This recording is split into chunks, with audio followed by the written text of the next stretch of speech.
Bismillahirrahmanirrahim. Assalamualaikum warahmatullahi wabarakatuh.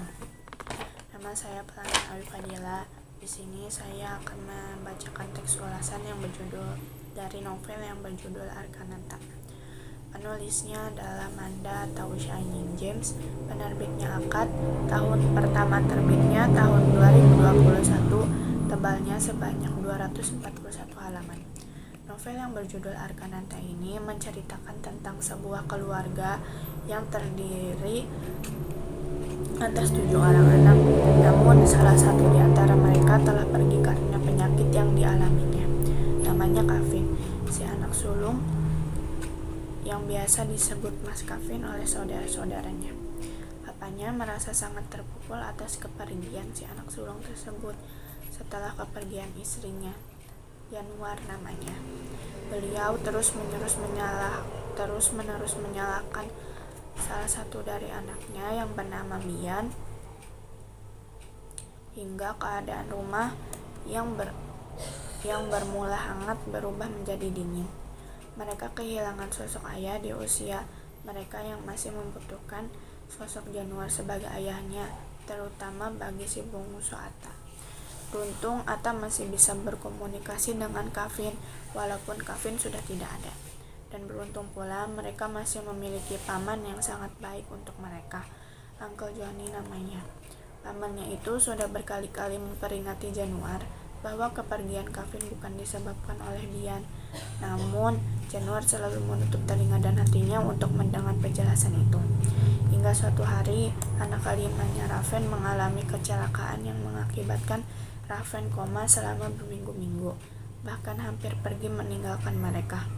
Tetapi papanya tetap tidak mau menjenguk Raven, hingga ternyata Januar diam-diam pergi ke rumah sakit untuk menjenguk Raven di malam hari.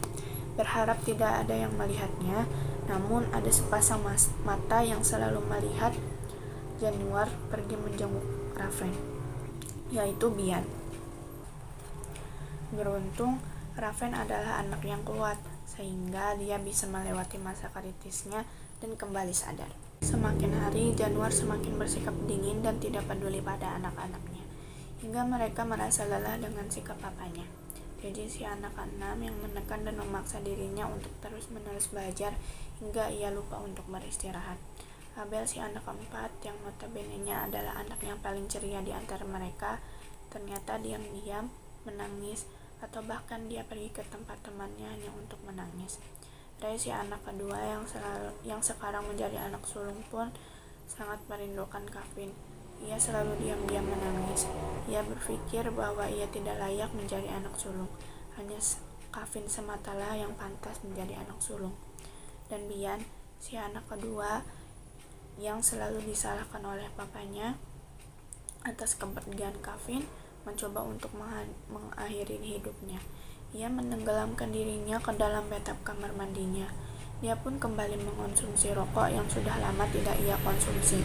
Bahkan dia terkena gangguan mental akibat papanya yang selalu menyalahkan dia. Suatu saat keadaan semakin kacau. Atas si bungsu meyakinkan dirinya dan didukung oleh Kevin untuk menceritakan yang sebenarnya kepada papanya. Beruntung saat itu Januar sudah mau membuka telinga dan hatinya untuk mendengar kejadian yang sebenarnya. Dan ternyata kebenarannya adalah Kevin pergi bukan disebabkan oleh Bian, melainkan keinginan Kevin sendiri yang sudah tidak kuat menahan penyakitnya itu, kanker paru-paru stadium akhir. Kevin mengidap kanker paru-paru yang sudah sangat parah. Bahkan paru-paru Kevin sudah tidak berfungsi kala itu. Kemoterapi pun sudah menolak masuk ke dalam tubuhnya. Papanya tidak pernah memikirkan tentang kesanggupan Kevin. Yang Januar inginkan hanya kesembuhan Kevin semata, yang sangat mustahil rasanya. Kevin akhirnya meminta saudaranya untuk pergi ke pantai bersama papanya. Awalnya keenam saudaranya itu sangat menolak permintaan Kevin tersebut. Namun mereka merasa kasihan kepada Kevin, dan pada akhirnya mereka mengiyakan ajakan Kevin. Bian langsung menghubungi Januar untuk ikut mereka pergi ke pantai. Namun sudah jelas pasti Januar akan melarang mereka untuk pergi. Namun Bian tidak memperdulikan hal tersebut. Mereka lalu pergi menuju pantai tanpa seorang Januar.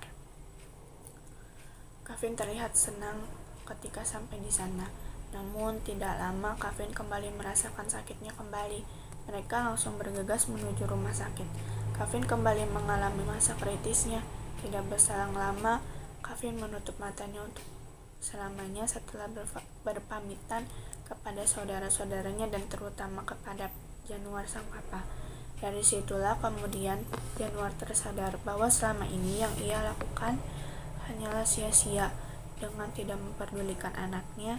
Lalu perlahan rumah mereka yang dingin kembali menjadi hangat lagi. Syukron, wassalamualaikum warahmatullahi wabarakatuh.